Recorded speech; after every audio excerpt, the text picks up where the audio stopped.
회장님께서 읽어주신 시편 40편 말씀은 아마 대부분의 성도들이 흠모하는 다윗이 부른 노래라고 합니다. 지금부터 한 45년 전 제가 20살 때에 예수 그리스도께서 나의 모든 죄를 용서하시기 위하여 십자가에서 죽으시고 부활하셔서 내게 영원한 생명을 주셨다는 그 놀라운 복음을 듣고 목사로 헌신한 저에게 어떤 목사가 될 것인지 그 길을 제공해 준 말씀이기도 합니다. 3절에 보면 새 노래 곧 우리 하나님께 올릴 찬송을 내 입에 두셨으니 많은 사람이 보고 두려워하여 여호와를 의지하리로다. 저는 오랜 세월 동안 말씀을 전하고 또 찬양과 음악 사역을 해오면서 제가 느낀 바 하나는 3, 4분짜리 노래 한 곡이 제가 열정을 쏟아서 설교하는 30분에 40분의 설교보다 어떤 때는 훨씬 더 허술한 것을 보곤 합니다. 저는 거기에서 가능성을 보게 됐습니다.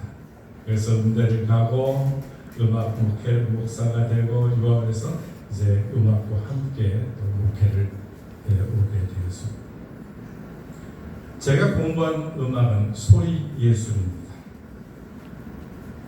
그런데 오늘 이 다윗이 불렀던 노래의 끝자락에 보면 찬송을 내 입에 두셨으니 많은 사람들이 보고 듣고가 아니고 보고 여호와를 두려워하여 의지하더라라고 되어 있습니다. 들려지는 예술이 어떻게 시각 예술화 되었을까요? 그리고 그 예술은 어떠했기에 그들은 무엇을 보았기에 그들이 두려워서 자발적으로 주님을 의뢰하고 신뢰하게 되었을까요? 다윗이 부른 노래의 시작에서 우리는 조금 그 이유를 찾아볼 수 있을 것 같습니다. 다윗은 이렇게 노래했죠. 나를 기가 막힐 웅덩이와 수렁에서 끌어올리셨네. 다윗이 부른 이 노래에 전반적으로 흐르고 있는 것은 다윗이 얼마나 어렵고 고통스러우며 슬픔의 세월을 보냈는지 짐작해 볼 수 있습니다. 몇 가지 예를 들어보겠습니다. 자신을 선택하고 딸까지 주면서 사랑해 주었던 사울 왕, 어느 날 변심하여 죽이겠다고 쫓아오는 그 쫓아옴 속에서 엥겔이라고 하는 우리 이번에 골든 크로스 받으신 저 골짜기에 숨어들어서 울부짖었던 그런 세월, 가장 신뢰했던 자기의 참모요 선지자였던 아히도벨과 장남 압살롬에 의해서 왕권이 찬탈되어지고 쫓겨나야 했던 노년, 다윗의 노년의 시대에 가졌던 아주 슬픈, 누구에게 말도 하기 부끄러울 정도의 그런 고통의 시간이 다윗의 노래 속에 담기지 않았을까요?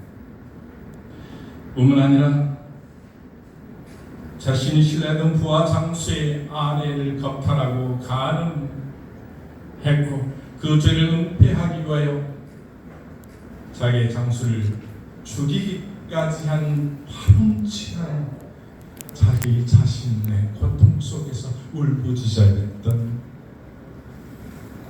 다윗, 거기에서 생긴 아이가 죽어가는 모습을 보아야 하는 그 처참한 인생의 고통, 아마 이 다윗이 부른 이 노래 속에 담겨져 있는 기가 막힐 웅덩이와 수렁은 그런 모습이었을 것입니다.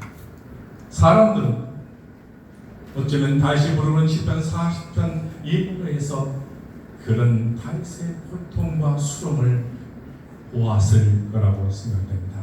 그러나 사실은 사람들에게 보여진 다윗의 노래의 가장 중요한 부분은 그것이 아니었습니다. 이것은 바로 울부짖는 기도에 응답하시는, 그리고 손을 내밀어 더욱 끌어올리시는, 그리고 다시 넘어지지 않도록 견고한 반석 위에 세우시며 그가 부를 노래를 입에 담아주시는 하나님의 구원의 손길, 하나님의 사랑하심의 손길, 하나님이 절대 포기하지 않는 그 넓은 사랑을 말씀하신 것입니다. 그래서 사람들은 분명 다윗이 부르는 이 노래를 소리 넘어 또 다른 그림으로 보았지 않았을까. 다윗이 부르는 이 노래 뒤에 크게 그려져 있을 다윗 인생 속에서 역사하셨던 그 하나님의 손길들, 다윗 인생 속에서 보였던 그 하나님의 놀라우신 구원과 인도하심을 사람들은 보았기에 틀림없이 그분에 대한 두려움과 그분에 대한 의지하지 않을 수 없는 그런 신앙들이 나왔을 거라고 믿어집니다. 보여지는 노래, 보여지는 노래. 이 보여지는 노래, 보여지는 음악에 반대적 개념이 있습니다. 여러분들이 잘 알고 있는 미술 이야기 속에 있답니다. 1874년 39세의 아주 젊은 나이로 여절했던 러시아의 빅토르 하르트만이라고 하는 유명한 작가가 있습니다. 그의 갑작스러운 죽음에 친구들은 그의 작품들을 가지고 전람회를 열었습니다. 그때 그의 아주 가까운 절친 하나인 러시아의 유명한 작곡가 무소스키라는 작곡가가 그 전람회에 가서 그림들을 보게 됩니다. 그리고는 집에 돌아와서 그가 보았던 10개의 작품들을 생각하며 거기서 들었던 노래를 피아노 음악으로 만들었습니다. 이게 그 유명한 전람회 그림이라고 하는 서양 음악사에서 낭만과 그리고 인상파로 넘어가는 아주 중요한 브릿지 역할을 했던 그런 작품이었다 합니다. 이 피아노곡을 들었던 프랑스의 유명한 작곡가 라벨이라고 하는 작곡가는 거기에다가 더 큰 그림을, 그 색깔을 입혀서 오케스트라 음악으로 만들어서 전 세계인들이 사랑하는, 여러분들의 중학교 미술교과서, 음악교과서도 나오는 전람회 그림이라는 작품이 탄생하게 된 것입니다.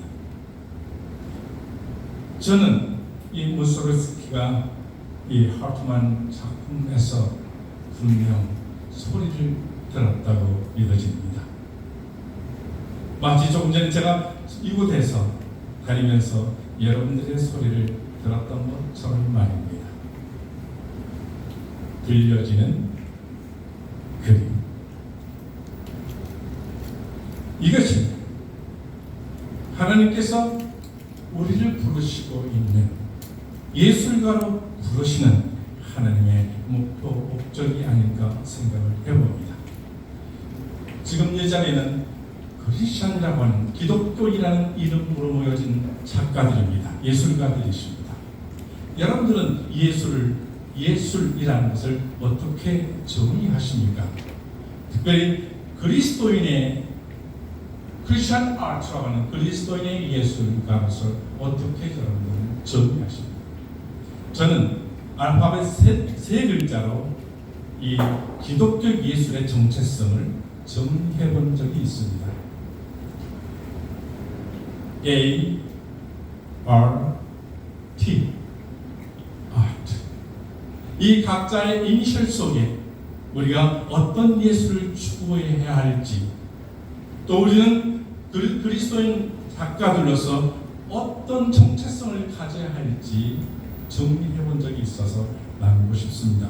첫 번째, A는 adoration이라고 하는 겁니다. A로 시작하는 adoration, 경배, 찬양, 예배입니다. 성경은 바울을 통해서 우리에게 이렇게 이야기합니다. 너희가 먹든지 마시든지 무엇을 하든지 하나님의 영광을 위하여 하라. 예술가들은 예술로 하나님의 영광을 나타내 보여야 합니다. 세상 사람들은 자기의 영광을 드러냅니다. 그러나 그리스도인 작가들, 예술가들은 그의 목표가 하나님의 영광을 드러내는 어도레이션이라고 하는 첫 번째 정체성을 가질 수 있습니다. 두 번째, R이라고 하는 단어가 우리에게 매우 중요한 개념을 주고 있습니다. R, reflection이라고 하는 겁니다. 반사되어진다, 투영되어진다, 비춰진다라고 하는 의미입니다. 세상 세속적인 작가들은 자기 속에 있는 것들을 드러내려고 예를 씁니다. 세상의 악함 속에 들어있는 뭔가를 찾아 보여주려고 예를 씁니다. 그러나 크리스찬 기독교 예술가들은 비춰지는 말을